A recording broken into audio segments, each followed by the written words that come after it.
Hey guys, welcome back to the channel. It's Eric here from E&M Guns. Are we better off than we were 4 years ago as a 2A community? Stay tuned.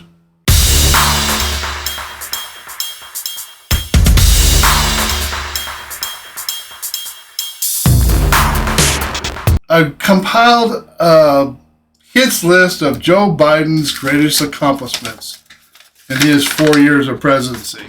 On that hit list, he had the first act in the first 6 months of presidency instructed his ATF to take a zero tolerance policy on federal firearms licensees. In that process, in the last 6 months of 2021, they only revoked 5 licenses. In 2022, they revoked 88 licenses.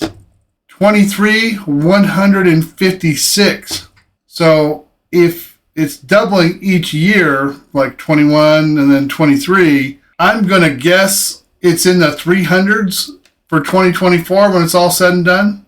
I post that video, Misuse of Power. It's a short. And I got a comment on True Social from someone that was an FFL that under that policy, they lost their license. Later on in July of 2021, Rare Breed Trigger received a cease and desist letter from the ATF saying they were making machine guns. That's been in litigation since 2021. In April 2022, ATF comes out with a new rule on so-called ghost guns, woo, scary, frames and receivers, 80%. That too has been in litigation and is going to be a final hearing, I think, from SCOTUS.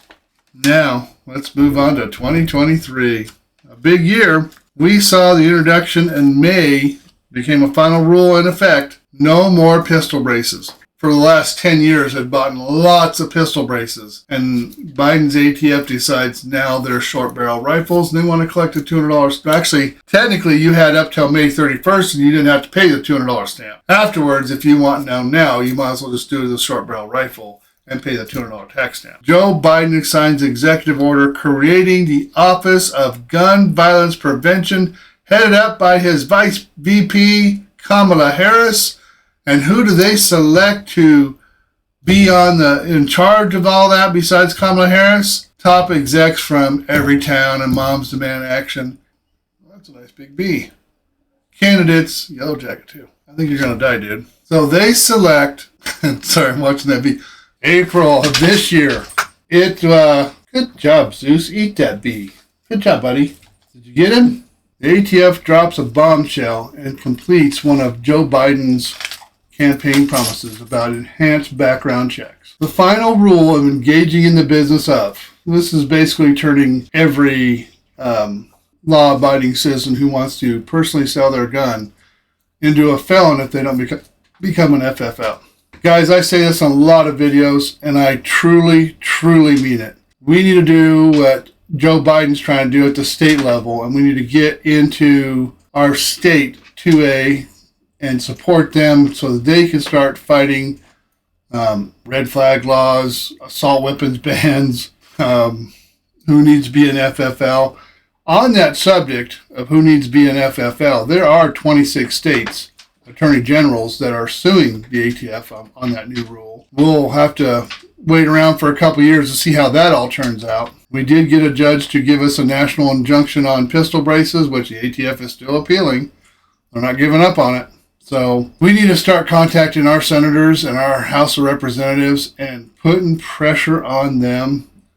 And guys, if you give Biden 4 more years, I know I have my reservations about Donald Trump too, but the only infringement that Donald Trump did was the bump stock brace, and you got to give the guy a break. That was the worst mass shooting in the United States history. If that happened on Joe Biden's watch, there probably wouldn't be any guns in your hands. So we need to vote in representatives, senators, and presidents that look to protect our Second Amendment rights that our founding fathers fought for, that all those rights that we hold true and dear were fought for and paid by the blood of patriots. Biden scoffs at you need a weapon for a tyrannical government, but that's exactly why the founding fathers, and they didn't have restrictions.